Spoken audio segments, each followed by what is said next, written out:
Oke, kawan-kawan sekalian, ketemu lagi dengan saya di Dermaga Ulele, Banda Aceh. Saya sekarang sedang berada posisinya di keramba lobster di Ulele. Nah, ini lobsternya nih, rekan sekalian. Ini lobster. Banyak. Jenisnya ini banyak sekali. Ini salah satunya sembunyi dia. Ah, dia. Oke.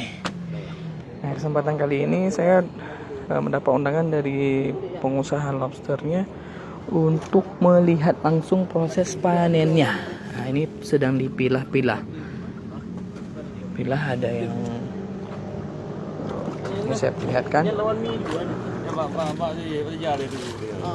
Nah, ini dia nih. Oh. Wow. Berapa puluh banyak, ratusan nih. Lobster semua.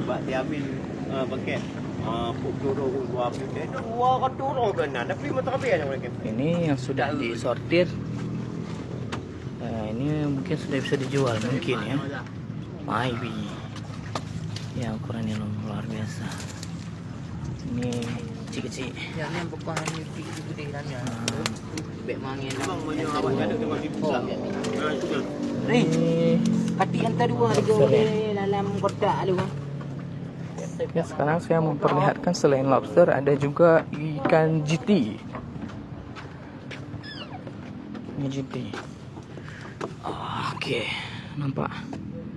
Nah, jiti ini banyak nih. Bisa ratusan ribuan mungkin. Yang jelas banyak. Ini juga sebelah sini. Nah.